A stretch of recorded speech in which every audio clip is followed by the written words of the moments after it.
Welcome to Siege Breakdown, where I will give you an in-depth look at some of my best and funnest games. Today's focus will actually be Clash because I was on Oregon and went 15-1.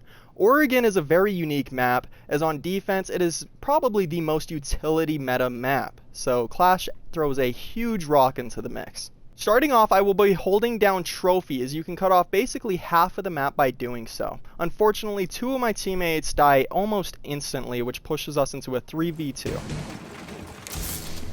So right here I noticed the Dokkaebi and the Montang, so I get aggressive to get some free hits on both of them.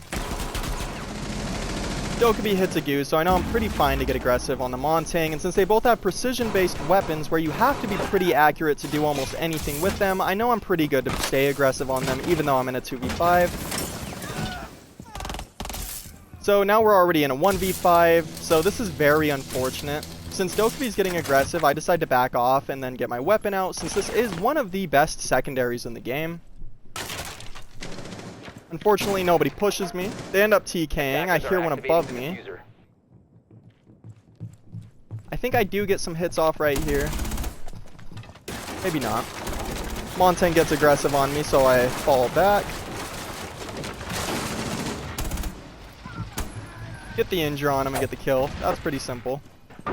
Start getting aggressive on white, knowing that odds are the Montang just called me out and they're going to be holding that. Give it a little pre-fire, push him back. Buck opens up the wall, so I know he's going to be somewhere right there. I didn't expect him to be on the games table, though. I do tag him up a little bit, but this round as a whole is just a little bit unfortunate since most of my team died right off the bat.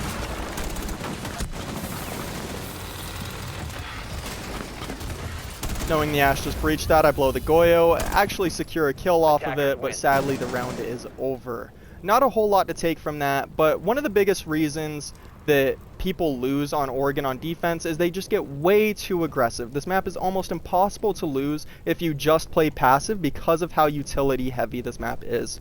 Anyways, moving on to round 2. So this round I go towards big window since that's where a lot of them pushed last round and got a lot of picks off of, so I wanted to make that a bit more difficult for them. And since I see the Ash and the Ram, I just keep zapping the Ash. At this point, even though I only zapped her a few times, that's about a whole bullet less that it will take for one of my teammates to kill her. That's one of the biggest parts of Clash, is just dealing a little bit of damage, because right there it made our teammate be able to secure that kill much easier. So here, I actually take my shield off just to add pressure to that Ram, making her think I'm going to jump out, so it will delay the revive. Keep doing that a little bit until it becomes a little bit pointless to do so. I do hear the rappel on kids, so I start backing up, getting worried. See my teammates are down, so I push over there to give them a little bit of help. Here they're actually playing way too aggressive. I clear my main, make sure that I'm good to actually fully push up on this Montang. End up injuring him, so I trap the Dokkaebi in closet because even though she has EMPs, it will be almost impossible for her to kill me on her own.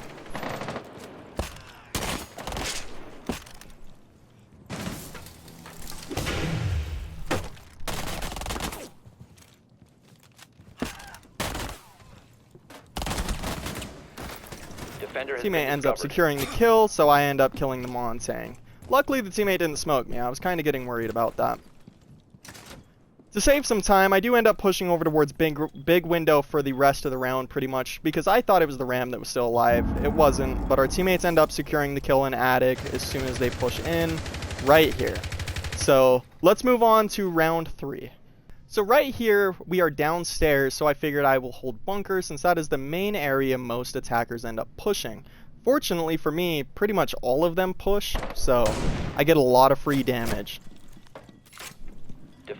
One of the biggest things about Clash that people don't notice is you can actually zap anybody in front of you. So right here I'm zapping the Ash and the Montang, which technically is dealing twice the damage as a team. So right there, I probably dealt a total of about 20 damage, possibly towards more like 40 as a whole. So since there are so many of them here, I decided to pretty much only stay here, because even if it was just me and one other of my teammates, we could lock this whole spot down, and the rest of our team could hold somewhere else.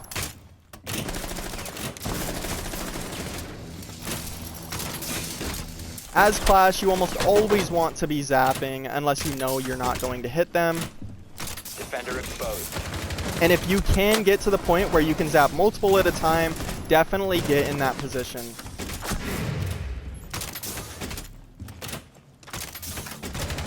Sadly, the OSA is very loud because it broke.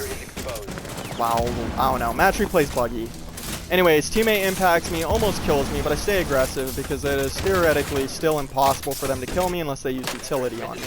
Ash gets injured, so I get aggressive on the Montang, knowing he can't kill me, even though he smokes my teammate, but it is what it is. Right here, I end up killing the Ash. And the Montang here, he is hoping for me to get aggressive because that is the only way he's going to win this. And that's honestly the only way that I'm going to lose this. So in this situation, even though there's a minute and 30 left, it is much safer to wait out the whole minute and 30 to actually win the round. So make sure you're just disciplining yourself with Clash. That's one of the biggest things, is to not get too aggressive.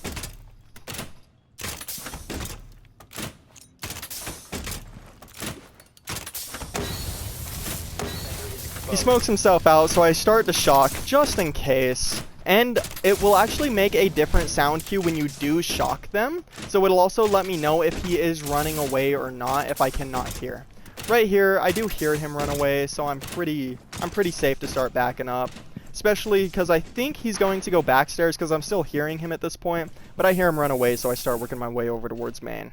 Right here, I am asking my teammate if we have a main or freezer cam. He does say that the main cam just gets shot, so it's even more security, but he also has freezer cam. So I work my way over towards main, hear the Maluzi go off. So I decided to just get aggressive because at this point, since he is playing so passively, I know he's got to be almost dead.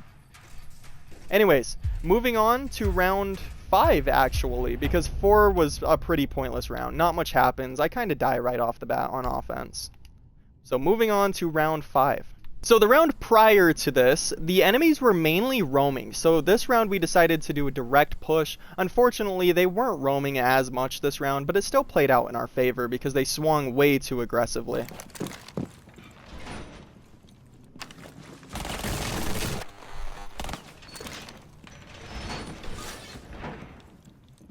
So right here, I tell my Montang to push elbow. He gets shot at a little bit from here, so I decide to hold it off for him.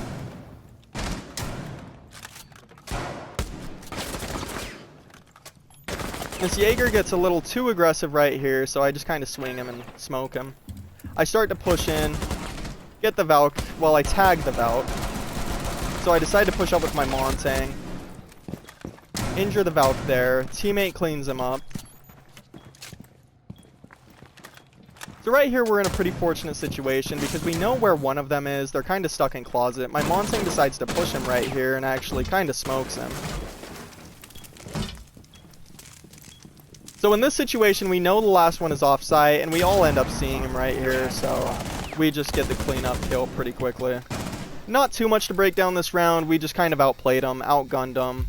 But the Montang pushing in definitely helped. It was very nice to be able to push off of that Montang. One of the biggest things, though, is that someone needed to cover him, and that is the role that I played. Moving on to round 6. Side note, one of the biggest parts about playing shields, whether it is on defense or on offense, is that it forces the enemy team to bring utility they would not usually need to bring. For instance, here, we kept pushing them with Montang on offense, so they kept bringing the Oryx. And since on defense we were playing Clash, they kept bringing EMPs and utility that they would not normally need to bring, and that is the one thing that shields bring to the table, which completely changes the game. So right here, we know that based off of their lineup, they will most likely have at least about 2 roamers, and 3 of them will most likely also be anchoring. So we know that some will be flanking us at some point, so I dedicate all of my air jabs to the flank. I keep hitting the castle, not only to give the enemies a sound cue to see if they will make a decision based off of it, which they do. They end up shooting his feet, so we know that somebody's in here. But since it's a Montang, again, it's pretty easy to get in here. The Oryx dashed him in kind of an unfortunate spot. We also both thought it was smoke on his SMG-11 when he shot him underneath the floor. Smoked the Fenrir because he peeked into my angle. And at this point, I heard my air jab get shot at some time prior, so I know to push over towards Freezer, which the Maluzi was over there. Give my teammate a flank cam for him to hold it and get a bit more aggressive on the breach. And since dining is pretty clear, this is our main area we want to take because we know we can push in that and only have to hold off 1 or 2 angles at most. So right here I push over towards where my first air jab got shot, and I also wanted to get the sound cue on where my Z air jab was, just in case it had been shot, which it had been, so I knew they most likely rotated meeting.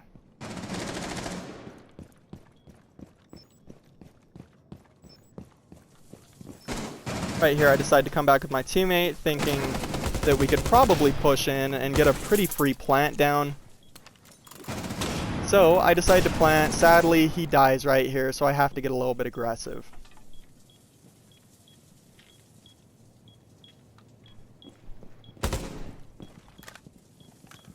And since I heard the castle run into security, I knew I probably could get pretty aggressive on the Maluzi. I end up taking my gunfights with them. I don't really secure the kill though, so I just kind of play a bit more passive. Right here I swing the castle and pre-fire him a little bit. Don't get the kill again, sadly. But here we are running out of time. And I get the injure on him, so I know I have to push the castle. So I bait the pre-fire, hopefully forcing him to reload. Swing, but I just somehow didn't lock up the kill. I don't know how I didn't hit him there, but I didn't. So moving on to round 7. One of the biggest parts to Clash is getting on outside cams and realizing where majority of their team is coming so you can set up and push there. Here I see Amaru going into Armory, so I push over there in hopes to keep her back because a lot of people die to this push that Amaru is doing. My Legion is holding Master, so I know I should be good on my flank, so I stay on the Amaru. He does end up dying, so I know I need to push Master.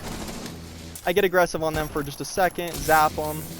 Amaru sneaks by, gets another teammate. In this position, it does look very unwinnable, but we are on Oregon, and me as a Clash, I can hold back all 3 of these guys. So my teammates only need to cover something else. Right here, we do injure Ash, but Finka boosts her, and she gets out of there pretty freely. So now it is a 2v5. This looks very unwinnable, so I get aggressive. That's something you have to do when you're in these situations, and I lock up 2 kills doing it. So now it is back to a very winnable situation. Amaru comes up hatch, I get aggressive on her, and sadly our teammate peeks just a bit too close, and he gets injured. So right here, I put my shield on my back. Knowing she has a shotgun, she's not going to be able to kill me very easily. Buck is beneath.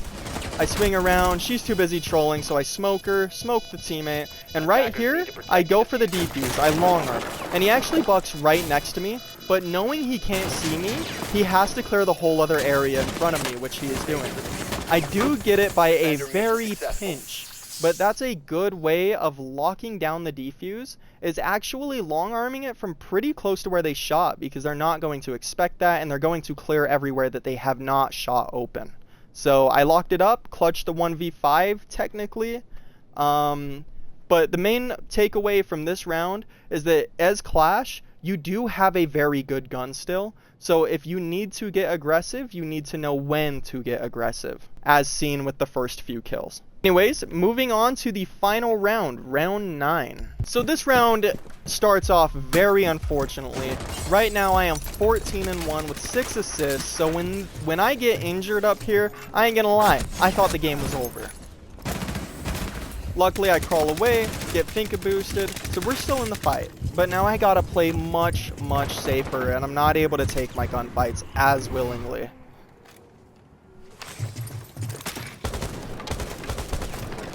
I decided to drone out the guy that was attic. He came down, so I tell my thermite that we are good to push in. We ended up getting wall, played it out pretty safe. We cleared the spot.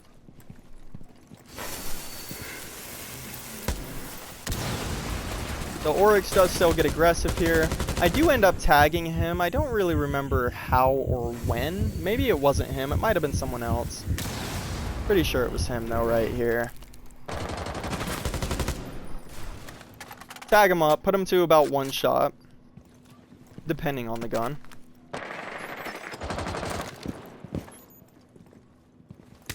So luckily my team actually does quite a bit this round. We get the easy kill on that window right there from the, I believe it was the Finka? Buck, maybe? Ash ends up injuring the cav here. And since I was so low, I was playing very passive this round. Ash gets another kill. I think he swings up. Yep, he swings in, cleans up the cav. So right here, we're looking pretty good. I get my air jabs down, because try to use all of your utility before you are in the position of dying. I swing in, get hit by the Melusi, go to turn around, but I see the Oryx, end up smoking him, destroy the Melusi gadget, and I cover my teammate while he plants. Here I'm thinking is in security, but I end up thinking he's probably going to flank because it'd be kind of a death trap to push security. So as he does, he starts flanking. I gotta watch the shower rotate, but he pushes our buck, and we lock up the game. So that is 15 kills and only dying once, which was our first attack round that I did not even show. Because yeah, it was a pretty bad round. I mean, I died instantly. But not only that, but the main takeaway from this is even though I had 15 kills, even just on the record, I shot a whole nother 6 enemies that I did not kill. And that's not even counting the ones that never died. So in total, I at least shot a minimum of 21 enemies in 9 rounds. That is kind of insane. I mean, 15 kills in 9 rounds isn't a whole lot. Like, honestly, that's not even 2 kills per round. It's like 1.6 or something. Some decibel. It's not a crazy amount. And yes, did I bait a little bit? Sure.